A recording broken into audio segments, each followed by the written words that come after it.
नमस्कार, मी गौतमी शिकलगार. तरुण भारत समाजाच्या बातमीपत्रात आपलं सर्वांचं स्वागत.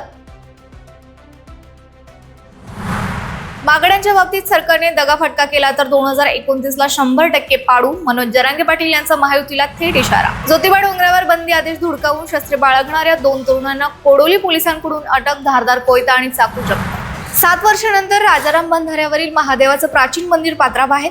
सोमवती अमावस्येला गाळ काढून महादेवाची पिंड स्वच्छ. पाहुयात यासह दिवसभरातल्या घडामोडी सविस्तर. बुलेटिनच्या सुरुवातीला बातमी आहे जरांगे पाटलांविषयी. मराठा आरक्षणाच्या मुद्द्यावरून मनोज जरांगे पाटील यांनी सरकारला पुन्हा एकदा सणसणीत इशारा दिलाय. जरांगे पाटील म्हणालेत की आधी सरकार आम्हाला नक्कीच फसवत गेलं, मात्र आता थोडासा विश्वास बसलाय, कारण सरकारने आतापर्यंत शासन निर्णय आणलाय. विश्वास ठेवणं आमची जबाबदारी आहे. याचा अर्थ असा नाही की आमचे वाटोळ केलं तरी आम्ही शांत बसू. एखादी गोष्ट दिली म्हणून लगेच आभार मानणाऱ्यातला मी नाही आणि फसवलं तर सोडणार सुद्धा नाही. पुढे काय म्हणाले जरांगे पाटील पाहूया. गुन्ह्याच्या संदर्भातली सगळी माहिती त्यांनी आता सरकारनं गृह मंत्रालयाकडून घेणं सुरुवात आहे, तेही मागे घेतो. म्हणून थोडासा विश्वास बसला. मला वाटतं कायम विश्वास हे जिंकणं सरकारचं काम आहे आणि ते त्यांनी केलं पाहिजे. आम्ही आता विश्वास ठेवणं आमची जबाबदारी असते आंदोलक म्हणून. आता आम्ही ठेवला आहे. याचा अर्थ असा नाही आहे की तुम्ही वाटलं जरी केलं तरी आम्ही शांत बसूया.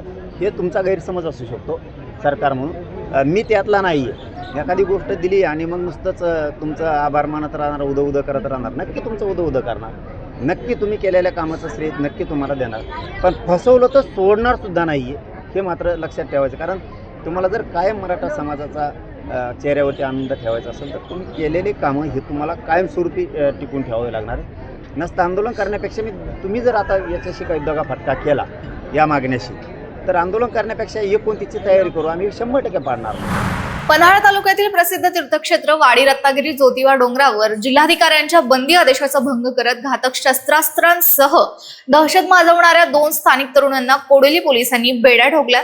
वाडी रत्नागिरी परिसरात दहशत माजवण्याच्या हेतूने हे तरुण धारदार शस्त्रे घेऊन फिरत असल्याची माहिती मिळताच पोलीस अंमलदार भरत कुमार मोळके यांनी सेंट्रल प्लाझा इथं धाव घेऊन रुद्र सोमनाथ मिटके आणि विवेक राजाराव गुणे या दोघांना ताब्यात घेतलं. आरोपींकडून एक 16 इंच लांबीचा धारदार कोयता आणि एक लोखंडी चाकू जप्त करण्यात आला असून पोलीस पुढे तपास करत आहेत.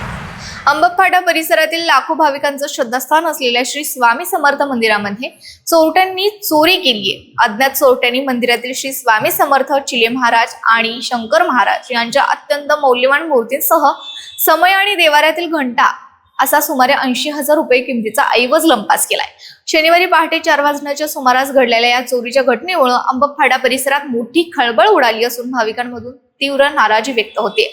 पोलीस या प्रकरणाचा पुढे शोध घेत आहेत. मुरगुड पोलीस गांजा तस्करी प्रकरणी प्रचंड ऍक्टिव्ह मोडमध्ये आले. आज गांजा विरोधातील धडक कारवाईत पोलिसांनी विक्रीसाठी गांजा बाळगणाऱ्या 2 संशयितांना आणि या संपूर्ण प्रकरणातील मुख्य मास्टरमाइंड अशा 3घांना पहाटेच्या सुमारास अटक केली. या धडक कारवाईमध्ये पोलिसांनी बाजारभावानुसार सुमारे 62,000 रुपये किमतीचा गांजा, 2 मोबाईल हँडसेट आणि गुन्ह्यात वापरलेली मोटरसायकल असा एकूण 1,10,680 रुपयांचा मुद्देमाल जप्त केलाय. या कारवाईमुळे मुरगुड परिसरातील अवैध व्यवसाय करणाऱ्यांचे धाबे दणाणले. कागल तालुक्यातील करंजीवणे येथे प्राथमिक विद्यामंदिर शाळेत नव्या शैक्षणिक वर्षाच्या पहिल्याच दिवशी नवागत विद्यार्थ्यांचं स्वागत अत्यंत उत्साहात करण्यात आलंय. या निमित्तानं चिमुकल्या विद्यार्थ्यांची गावातून पारंपरिक बैलगाडीतून वाजत गाजत मिरवणूक काढण्यात आली. या आगळ्या वेगळ्या मिरवणुकीमुळे विद्यार्थ्यांमध्ये आनंदाचं वातावरण होतं. ग्रामस्थांसोबतच पालकांना सुद्धा शाळेच्या स्वागत समारंभाचं मोठं कौतुक होतं. कोल्हापुरात सध्या जिथे नजर जाईल तिथं फिफा वर्ल्ड कपचा जबरदस्त माहोल पाहायला मिळतोय. फुटबॉल भंडारी म्हणून ओळखल्या जाणाऱ्या कोल्हापुरातील तरुणाईमध्ये आपल्या आवडत्या फुटबॉलपटूचे पोस्टर्स आणि कटआउट लावण्यासाठी मोठी चढाओढ सुरू आहे. शनिवारी कोल्हापुरातील ऐतिहासिक बिंदू चौक इथं थेट 35 फूट उंच रोनाल्डोचा भव्य कटआउट उभारण्यात आला. यावेळी शेकडो तरुणांनी फटाक्यांची आतिषबाजी करत ढोल ताशांच्या गजरात मोठा जल्लोष केला. याचे व्हिडिओ सध्या सोशल मीडियावर चांगलेच व्हायरल होत आहेत.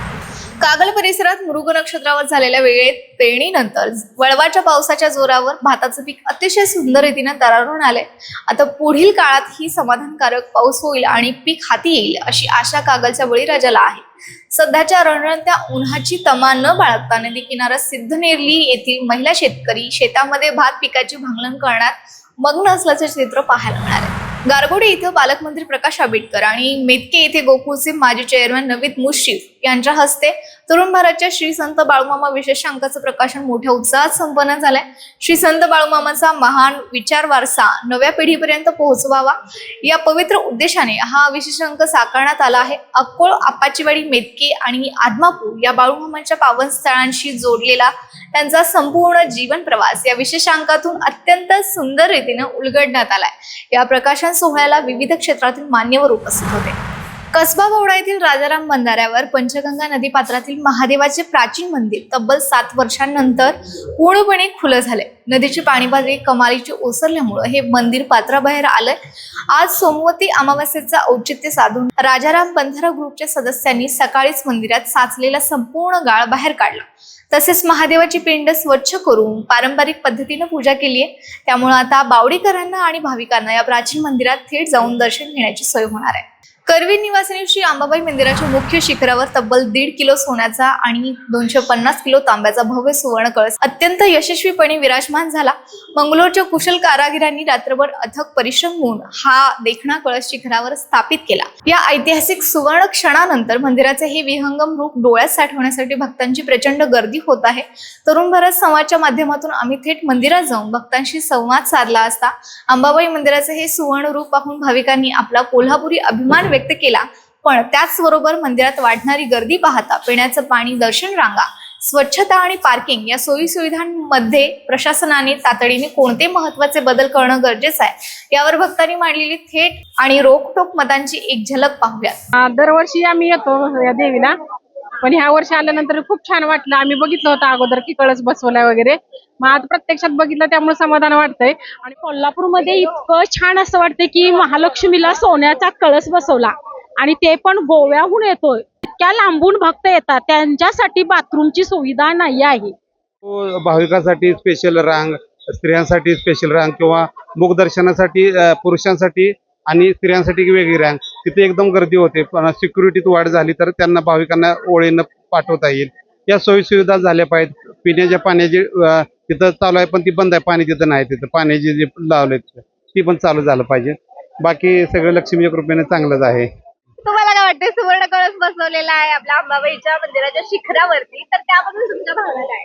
अतिशय गौरवशाली आहे आणि आपल्या कोल्हापूरच्या महालक्ष्मीच्या मंदिरात जो सोन्याचा कळस बसला आहे ना, तो आपल्यासाठी सर्वांसाठी गौरवच आहे। परंतु इथं आल्यानंतर सगळी व्यवस्था, स्वच्छता सगळी व्यवस्थित असावी एवढीच। हा सविस्तर ग्राउंड रिपोर्ट पाहण्यासाठी आपल्या तरुण भारत कोल्हापूरच्या YouTube चॅनलला नक्की भेट द्या। तर या होत्या आज दिवसभरातल्या महत्त्वाच्या घडामोडी।